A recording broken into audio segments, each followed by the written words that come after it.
que deducimos recién a partir de desarrollos de Taylor, también se pueden deducir a partir de polinomios interpoladores por los puntos que se van a incluir en la fórmula, ¿sí? A modo de ejemplo, vamos a ver la deducción de la diferencia central para la derivada primera y su error.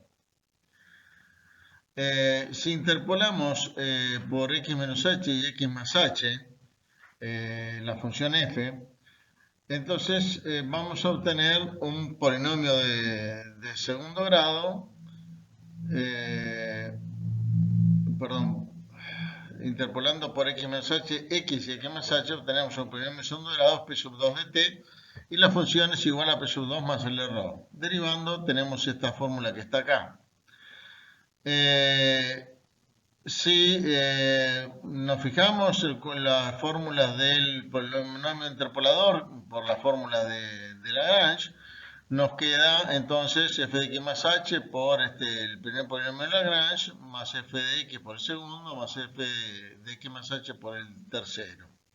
Y entonces vamos a aproximar la derivada como la derivada de esto.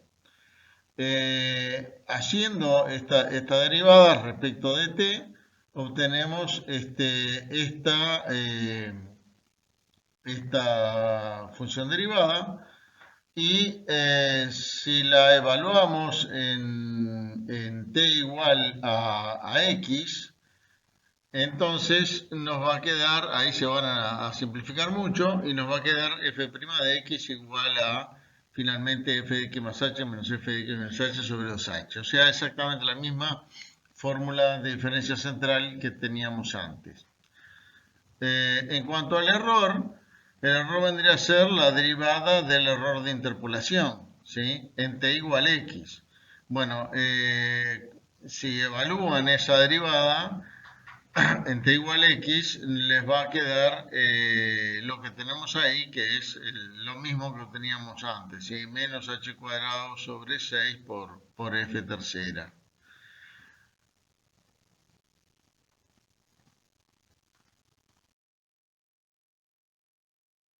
Bueno, después con respecto a otras derivadas superiores, acá vemos fórmulas de diferencias centrales con error de orden h cuadrado para la derivada segunda, tercera y cuarta, ¿sí?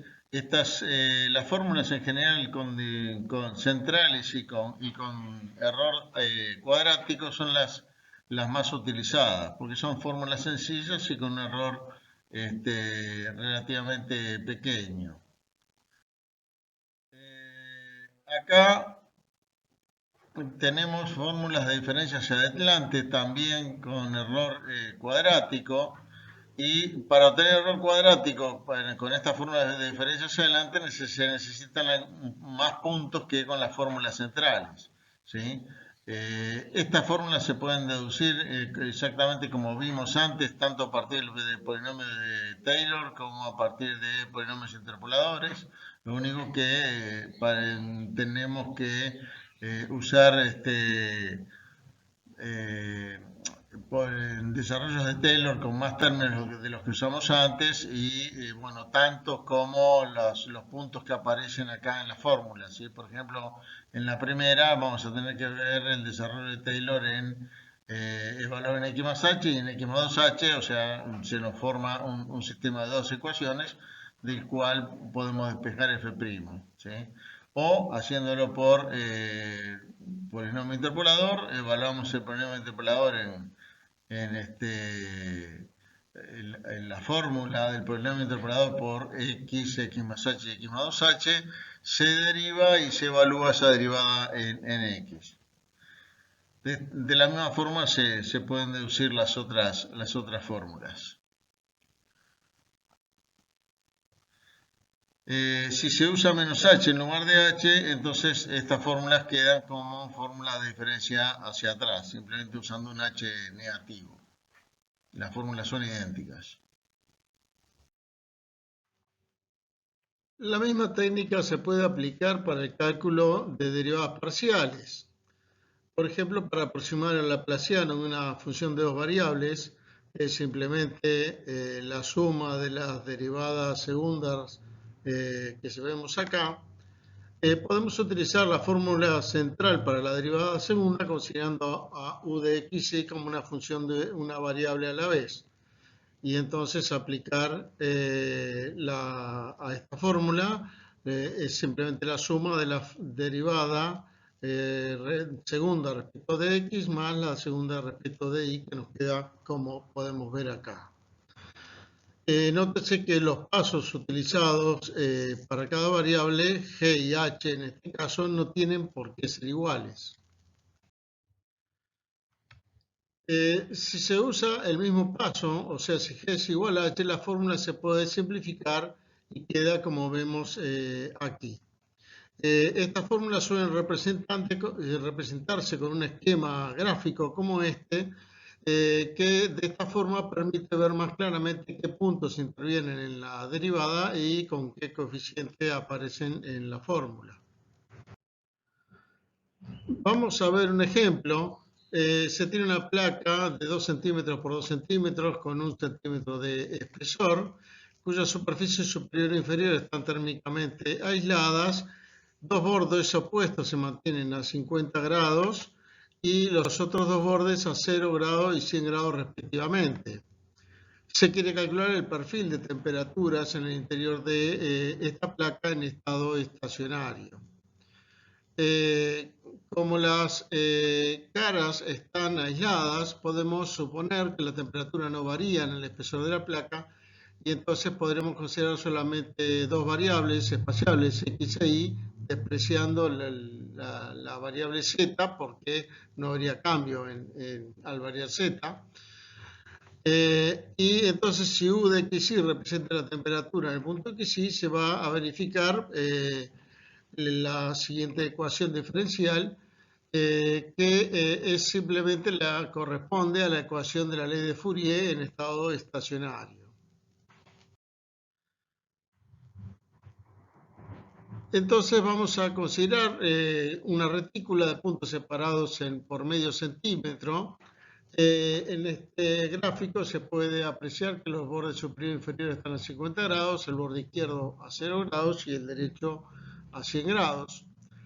Y aproximando el laplaciano por el esquema de diferencias finitas, en cada uno de los puntos de esta cuadrícula, se llega al siguiente sistema de ecuaciones y resolviéndolo, este sistema de ecuaciones, obtenemos esta solución que en la gráfica se vería en la cuadrícula de esta manera. Ese sería el perfil entonces que habíamos buscado. Bueno, un tema con la derivación numérica por diferencias finitas es el tamaño del paso h. Seleccionando el paso suficientemente pequeño, en teoría podríamos calcular las derivadas con la precisión que necesitemos. Pero en la práctica h no puede ser arbitrariamente pequeño porque estamos aproximando un valor que es el de la derivada como la resta de valores mucho mayores en módulo que casi se cancelan dividido un paso pequeño. Y eso puede de alguna manera llevar a cancelación catastrófica.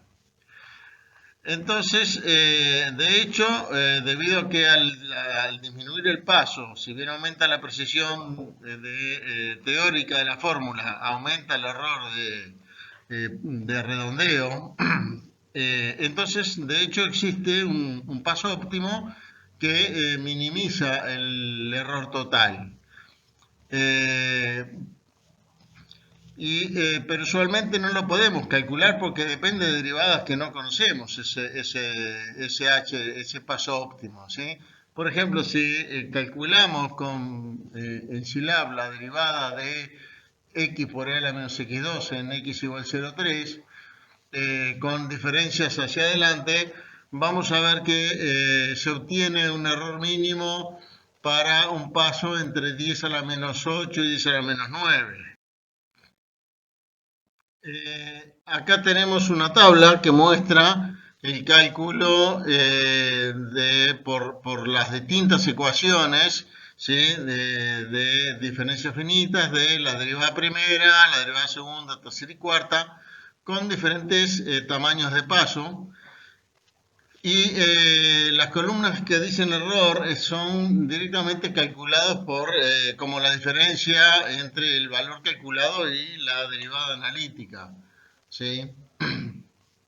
Al dividirla en la mitad del paso, por ejemplo, la fórmula 5.1 del primer renglón, se ve que el error se divide por 2, confirmando que es de orden 1 el error, de orden 1 en H. ¿Sí?